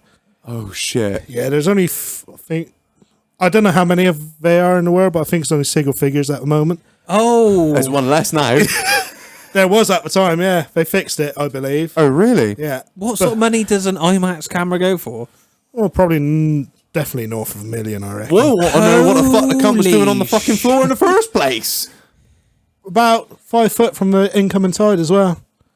Oh. Yeah, she was on a beach, and they wanted the horse to go between the sea and the camera. But the tide had come in since the time they took to reset the horses. Yeah, they probably don't understand the tide. I expect the director wanted the tide to go back out again. Yeah, you got it. Yeah. I know the score. Oh, Marlon, that fucking done me proper. Yeah, the horse was galloping along as it was, and realised that the gap to the left wasn't as big as the gap to the right, so it darted right, but a bit too late. Took the camera with it. Fuck your life! Bing bang! Shit. Yeah, that day got called early. That was a lovely night in the bar, though. Shit. Insurance for a reason, haven't we? I can't even imagine damaging, like... How much would that, dare I ask, how much that camera cost? Did somebody tell you or not? North of $1 million. Can you talk about it? I never asked the actual price of a camera. You probably find it on Google, but That's why I just have a little fucking... Fuck. So with like production, obviously, you know, there's actors and actors, aren't there? But production companies, do you often work with same production company? So you like cameramen and you know... so yeah, like HBO, who done Game of Thrones, Yes. they pretty much always use us. So they used us for The Nevers, which was out on HBO and Sky Atlantic. That was Yeah. the last. I think we've done a couple of jobs since then for HBO, but we do a lot of HBO stuff. Obviously got the Lloyd's TSB. Warner Brothers, they don't really choose who they want. It's kind of who's got the best value for money at the time, sort of thing. Yeah, I know, yeah. And then, but a lot of other productions, it all depends on who the stunt coordinator wants as well. Oh, right. So because we have such a vast amount of horses and they know what we can do with our horses, there's other companies out there that can do what we do, but we just don't have a vast amount of horses or carriages like us. Right, just to interject. So an IMAX is 16 grand a day to rent. And they cost that about our mates' $1 million. I wasn't far off. We pummeled one. That's a really expensive camera. Try not to run over Rejag. Fuck me. I just, oh, geez. Jesus Christ. But you were like, Shag. When we heard it on the radio, it was a bit like, a what got what? Oh, shit. Fuck, $1 million. $1 million. Was that like fucking 850 grand? Or Yeah, something something like that. Yeah, that's a really expensive fucking camera. Horse is like, fuck you, Holmes. Not one you can pick up off the shelf, you know? No, I don't expect so. Yeah, but when you said, I think it got repaired, I think for 850,000, I probably think there's somebody that could repair that. From the little bit I read, 850,000. they don't usually sell them. No. So, yeah, in the actual market, I think there's not very many. You said, probably count on both hands the amount of people that own one. One less now, driver. No, it got repaired, it's fine. I'm sure it did. So I assume you obviously, like you were saying, it's the stunt coordinators that get in touch with you guys. You must have a pretty decent relationship with a lot of stunt coordinators to... So yeah, there's a family which work with us, and they are probably the biggest stunt riders in the game. Right. Everyone, I would like to say worldwide, would know them because they've done loads of shit. Like they've done Gladiator, Robin Hood, Last Duel, fucking Game of Thrones. They done Game of Thrones from the very first episode. Oh, shit. Yeah. And I will give them their due, they are a talented family at what they do. Well, it all speaks volumes about yourselves as well, that if they're very talented people and you are the people that they work with, you know, talent sees talent in a way, doesn't Yeah. it? You know, so they know what they're getting when they they know what they're getting when they bring you guys on set. I think it's a fucking interesting drive. It'll be a fucking day. Because like what they do, I wouldn't dream of doing in a million years. They do saddle falls. But before it got banned, they used to do horse falls as well. Horse falls got banned due to an American company on the. If you watch that closely, there's some pretty brutal horse falls in that. So you train a horse to fall? Yeah. So the way we used to do it, big, deep sand bed, something really nice and soft for them to land on. Teach them to lie down at first and then progress from there. So you come in at a walk, lift their leg, they lie down. But if they won't want to do it, we won't force them to do it, you know. So, and in their own pace, in their Yeah. own time, yeah. and then you just progress from there to the point where you canter along, touch your right rein, whatever, and they know, oh, he's touched me on the right hand side, I know I've got to throw myself on the floor. So what happened to have banned that? So the American technique is very different to ours. I can imagine, like, everything American is very different to ours, a lot more brutal. And I'm not 100% sure, but I'm pretty sure some of it involved ropes. Involve what? Ropes. Right. Oh, Pulling them down. bringing them- oh, that ain't fucking right, is No. it? No. The horse needs to do it of its own volition, Yeah. not to be dragged down. Like, Yeah. I can understand that. It's just a shame that it's been banned entirely. Yeah. Because Of one company. Yeah, exactly. That's fucking wrong. But how do you... like, obviously, with the horse... I always thought that when you see horses fall down, how the fuck do you train them to do that? And rearing on command and, Yeah. and bucking on command and stuff like that. Is that a long process to get them in there? Depends on the horse. Like, you can get some horses that are very clever, pick it up straight away, or you can get some that are just fucking denser than this fucking table. She is a thick boy. And no matter how much you train them, they might do it once, but they won't be a repeat on repeat. They just nah. So it's like a person really. It's just you got to pick the right one to do the right job. You know. Yeah. All about that. Do you have certain horses for certain work? Yeah. So we got this particular horse called Doctor, and he can do everything. He can do Liberty, which is riderless, where on the floor, just with two whips, point them where to go, rear, lie down. You do all of that without you having to be. You could be 30 foot away from him and he'd still do it. Really? Yeah, and he's very clever as well. Like, if a lot of the Lloyd stuff he does the loose stuff with that, the close up stuff, because you can put him in position, stand up the other end, give him a click or shake a bucket of feed. He knows what to do. He won't move until he hears that bucket of feed. Crazy.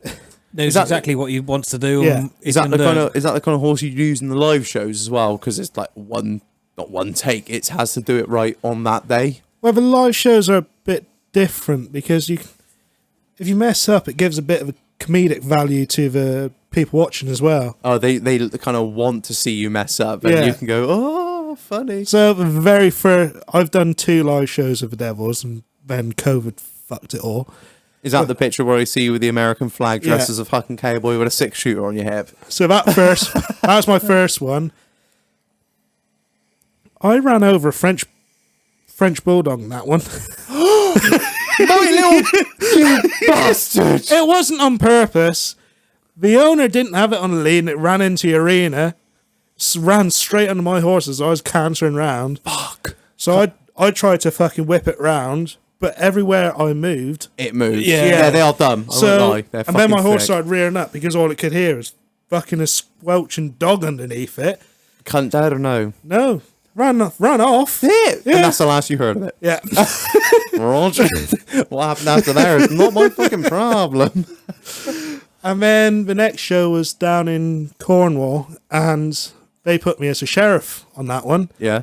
So normally we have a sheriff, a girl who we call Diamond Lil. We got 6 or 7 bandits who chase after Diamond Lil because she's robbed their fucking money, Yeah. like every woman does.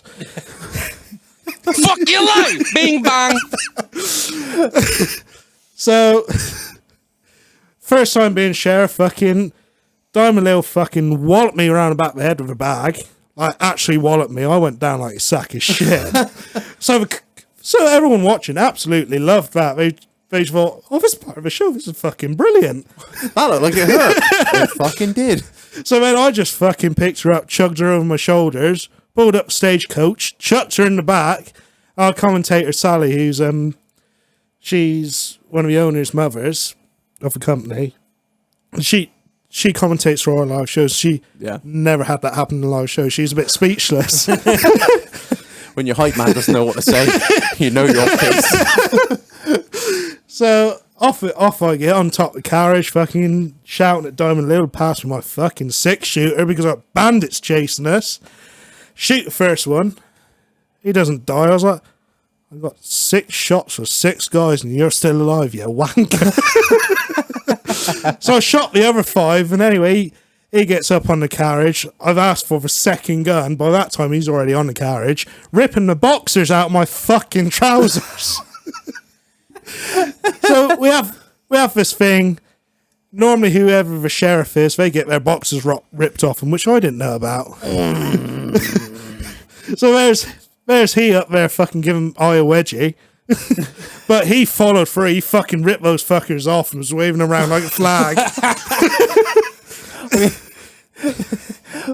His sake. There's like on the spot spontaneous shit, and then there's I'm gonna pull your boxes straight out your crack, you cunt. Yeah. I bet that fucking burned. Oh, I fucking did. I bet it did. So with your guns and that, did you use blank firing pistols? Yeah, blank firing pistols. And we did up until, I want to say 3 or 4 years ago, we did have blank firing shotguns, but they're a bit much. I'm gonna say, I bet the horses cope all right with that. Yeah, they don't give a shit. It's the people. They done Transformers, mate. The explosions on Transformers are fucking ridiculous. I'm sorry, it's been a long time since I've seen Transformers. What? But last night, at the very start of it, I think they had King Arthur battling some of the... Is this like, so it was like going back way in time or something? Yeah. Oh, fuck me. Yeah. And you guys were on that doing... Yeah, the Devils, yeah. And they're like putting in the explosions as you're going through. Yeah, Michael Bay is apparently very... He, honestly, that bloke, if something's not getting burned up or blown up or someone's not driving a fucking car for a helicopter, that bloke is not happy. Yeah. He loves an explosion. Well, you know, if you got the budget for it, you got the pyros to do it, fucking I must be having you. That's it. So, there's one of the lads, because I wish I was on that job just to see it, because they had a big fireball on a wire just reeling through the middle of this fucking forest. Jesus. And obviously the horses galloping into a fucking firefight with explosions going off. That must take When you're galloping towards an explosion, most horses would be like, fuck off, mate, I'm going home. Her horse sees a fucking Nissan Micra and shits itself. Shout it though. But how do you train a horse to do that? How do you... I know horses. Like, they hate shit like that. How do you get a horse to walk towards what it knows is going to be an explosion on the third take? It's just exposure. The more you expose them to it, they realise, it's not going to hurt me. Well, I hope it's not going to hurt me. Just keep going until it does. I assume it's a bit similar to dogs, because, like, Tank, obviously I have the welder out, I've got the disc cutter going, like, and he'll quite happily sit there now. Yeah. Doesn't care. So I kind of assume it's a bit like that. The more they see of it, the more comfortable they are with it. Yeah, definitely. Like, also because the horses aren't separated from everything on our yard, so the metal workshop where the carriages are worked on is opposite a row of stables. So those horses, they deal with fucking welders, angle grinders, fucking all that shit every day. Used to noise all the time, yeah.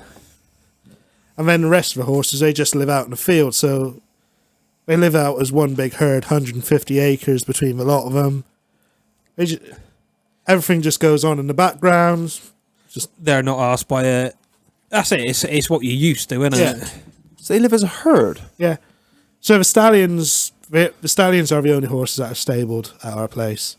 Oh, really? Yeah. Why do you have stallions? They're fucking I'm a stallion, baby. For breeding, you dickhead. Oh no, we don't breed from them. Oh, what? That's No, what, no, I was going to say, no, I didn't. No, I didn't think they breed. They just stallions just have that bit more to them than a normal horse does. You mean Bit more stacked. in attitude or stature? Because I know stallion necks, Both. stallions look like a different fucking Yeah. horse. You ever seen like a stallion? Yeah, see in Shrek. when you see a stallion, I'm a stallion, baby. That's it. when you see a stallion next to a gelding, it is like night and fucking day. So is the gelding the woman horse? Gelding's a Just had his balls cut off. castrated male. Right. They have necks like you. It's always that's what stands out to me. I'm sure there's Yeah. a lot more parts of it. Their necks they're thick boys. Yeah. Like it's like Vince. It's like neck and head. They just flow into one. It's as wide as it's fucking. I'm a stallion, Yeah, baby. they're just enormous, great things. You just have it for that kind of look, and they're a bit fruity as well. Yeah. And it can be fun when they're doing Yeah. fucking crazy shit. Yeah. Give it a little poke in there. Like, yeah, my son. And sometimes a bit of comedic value as well, because When they're being assholes. oh, not only that, as every man does, you got to knock one out. They normally want to knock one out in the middle of a fucking film set, like, thumping themselves in their stomach. Right, okay. Yeah. You ever seen a horse do that? They like, No, I haven't. they get pleasure by sort of whacking it against themselves, don't Yeah. they? Yeah. Bit weird. Horse I understand wanking. that a little bit. That But is- it is funny because you be in the middle of a really serious scene, and all you can hear is like this slapping sound. People are wondering where this slapping is coming from. They just look at the horse, and he's just pleasing himself. Oh, General Jeffries there. Fucking Gert Schlong slanging around. Oh, fucking horse, stop for fuck's sake. The kid's just died. It's always the serious scenes as well. Oh, It's yeah. never something where actually it could be funny in the background. Someone's died. Oh,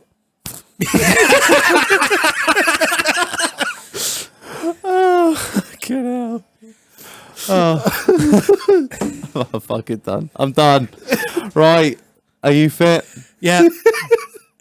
A couple of little shout outs to do. Show Robin Woodhams.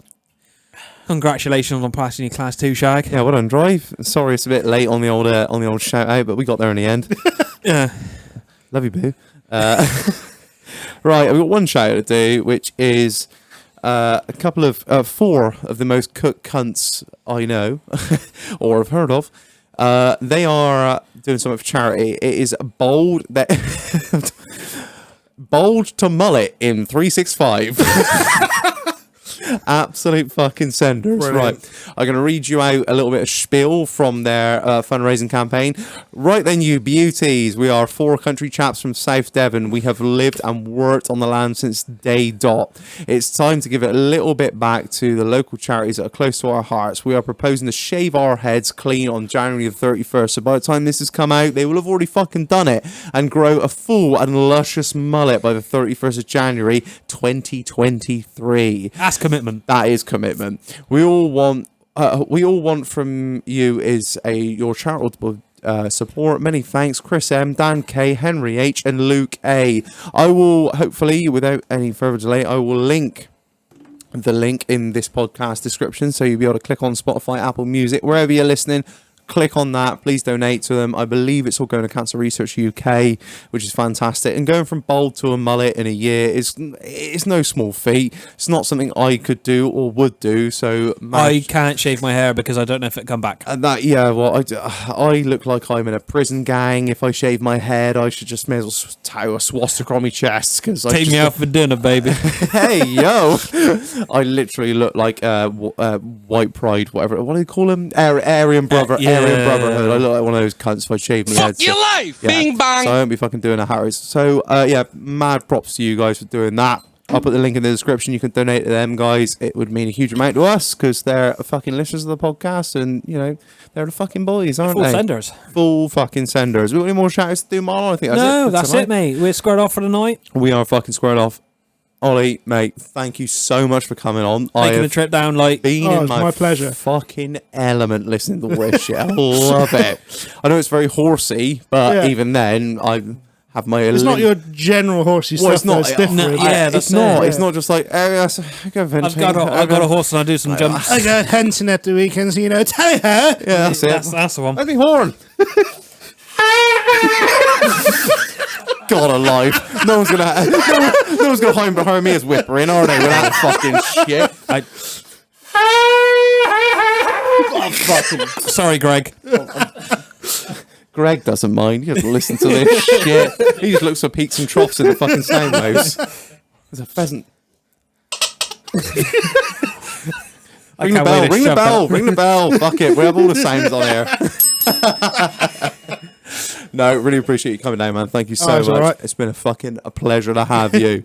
Where can we find you on Instagram, Mr. Giles? Who's Oliver Giles? Who is Oliver Giles? I don't know. You're looking at him. The listeners aren't they? You're a sexy young beast. Right. Thank you guys. That's what all women say. Because you were hustler, baby. What is it? And I need a chicken sandwich for my baby mama because you were hustler, baby. Right, let's fucking go. We're bollocks. We've been. No, you're bollocks. All right, grumpy. Hey, Pappy. Right, we've been the doghouse. You've been fantastic. I've been Reg. I've been Marlon. I've been Ollie. I'll catch you on the next one. Cheerio.